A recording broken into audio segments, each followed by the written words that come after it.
Hello, Legend of the Samurai here with the Alpha FB. This is another high pin count Japanese dimple lock. This one can have up to, I believe, 20 pins installed, although I've never seen one with anything close to that. This one has 12.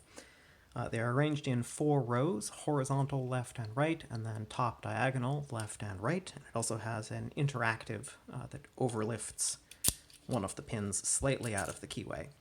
It's also got a couple of other tricks up its sleeve, which we will see as we are picking it.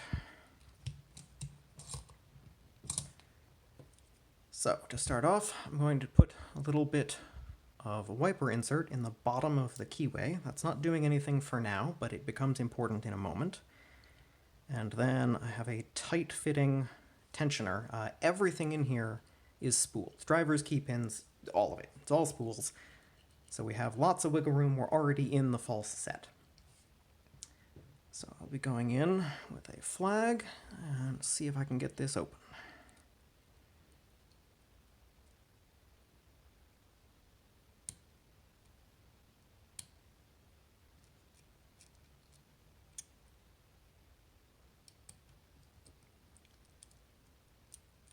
The interactive is at the back right and it's flat, so it can be difficult to get a pick on it, but I think I have it set.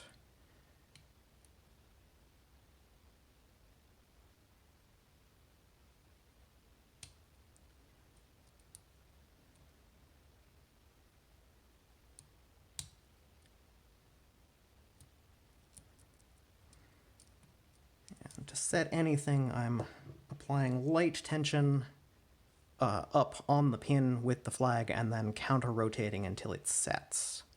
Not trying to force anything because all of the key pins will trap oversets. So I'll switch to the other side.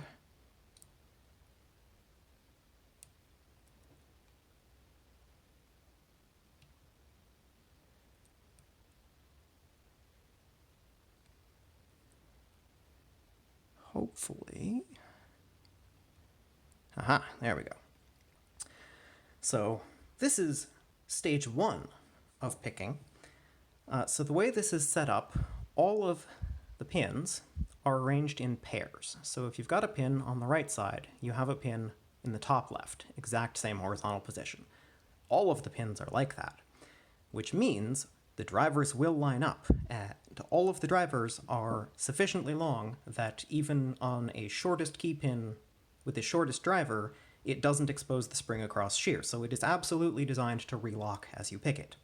The bottom piece here is preventing drivers from getting snagged in the keyway. They're actually too large to pop into the keyway, but they will prevent it from turning unless you push them down. So we'll go to the next lock point. Here we are locked up, and we'll go again. 1, 2,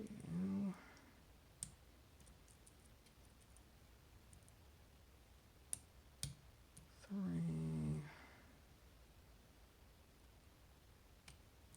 4, and hopefully 5. That's that one open. And we are locked up again. Switch to the other side, and this one really likes to overset, so it may take a minute and a couple of tries.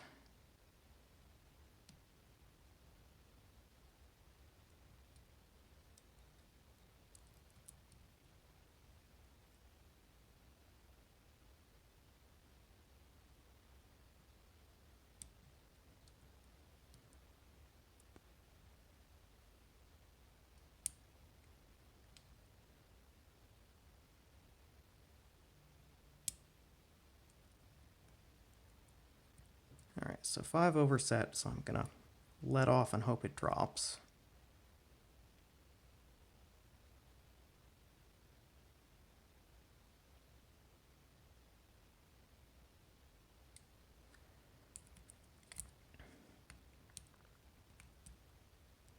It appears to have dropped, so now theoretically, there we go, set the interactive, and that's open full circle. Pop that out. So yeah, very interesting setup. Before I take it apart, here is the arrangement. Blue is left side, red is right side, and then the lines are all of the positions where pins could be. So that's how they would manage to fit 20 pins in here, and that interactive there, there's actually 2 of them in the key to make the key reversible because it's not symmetric. Or the interactive is not on the center line. And show that it pops up just that little bit. So don't have to overlift it far. Okay, taking this apart. This was the bane of the last filming attempt, because this external snap ring is buried in a completely inaccessible place. So first they start with an internal snap ring, which comes out just fine. And then buried way down in there was that external snap ring, and my custom ground tips to remove it that worked fine once never did it again, including during the filming attempt. So I have since modified this cylinder. I ground a little channel out and installed a normal C-clip.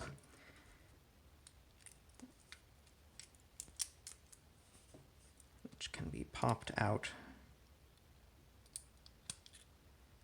from the side of the housing.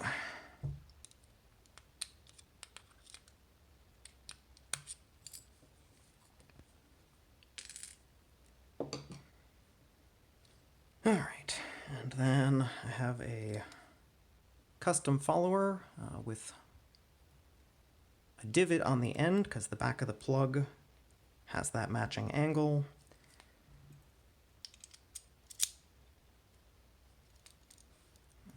And here's hoping.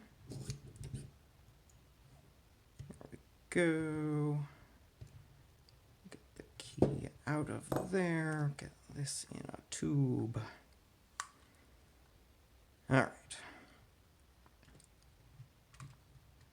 Deal with that in a minute. Now we can take out our drivers. So you have to have some kind of hollow in the end of your follower to deal with this because the pins are exactly opposed. So we'll start left side.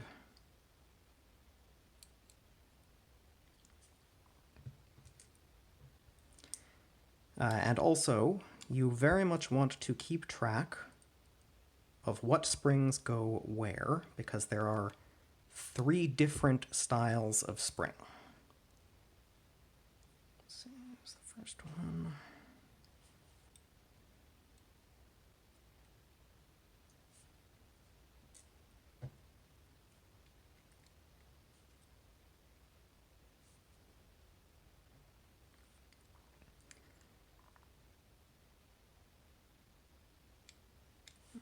Next one.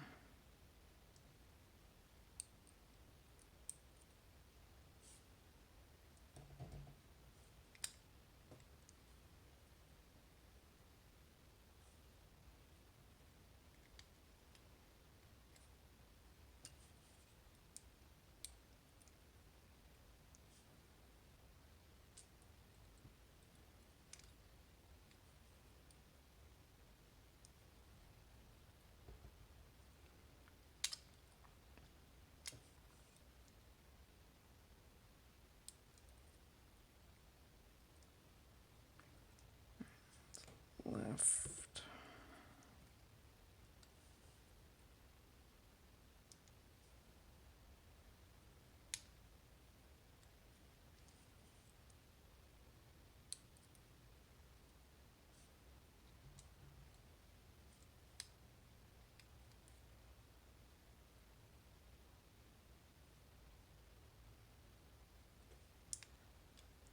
Okay, and now we get to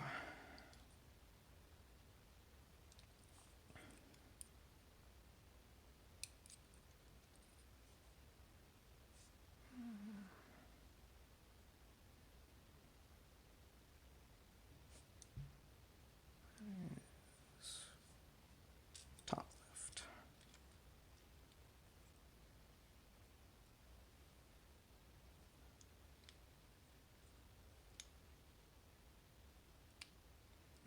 it is.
And these last two are the most important to know which springs go with them, because it is the springs that cause the interactive to function.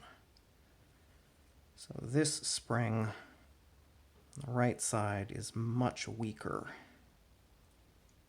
than the corresponding spring on the other side. So there's our housing, nothing special in there. All right.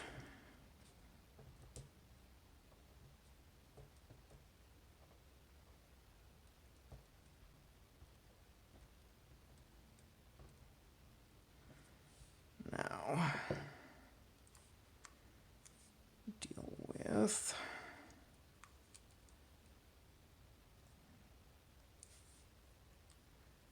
key pins.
All right, so here's our housing. It does have overmilling, but in this lock it does not appear to do much of anything, because I only ever have to pick a pin once unless it drops back down. So it's there, but it does not do much. There's no warding to speak of. And as for the pins themselves, go close. So a couple of things to note. One, there are two special pins. So this at the back is the pushing interactive. This is a zero cut with a round end that sits in this divot on the key and pushes the ball bearing. And its spring is considerably stronger than the opposite side tiny spring, That side has the flat-tipped interactive, and that is pushed by the ball bearing on the opposite side. Both of these are spooled at the top with a nice sharp lip, as are all of the rest of the key pins. So oversetting is rather easy to do. Here is a 0 set, or no, that one's not 0 set. This long one is. 0 lift sits flush with shear. And then the actual spooled drivers, or I guess you could say they're mushroomed, have a sort of a two-part taper. So they're cylindrical, and then they taper down, and then they're cylindrical again and have a nice sharp lip. And all of them are like that. You get different lengths for balancing the pin stacks, but all of them are spooled. And so there's the strongest steel spring, the weakest steel spring, and then there's also these in-between brass springs, and they're mixed in and out. I didn't notice a huge amount of variation, on how much I have to push to set anything, but they are in there, and you do want to keep track of at least the interactives, because if you mix up those two springs, you will not be able to push the interactive far enough and the key will stop working.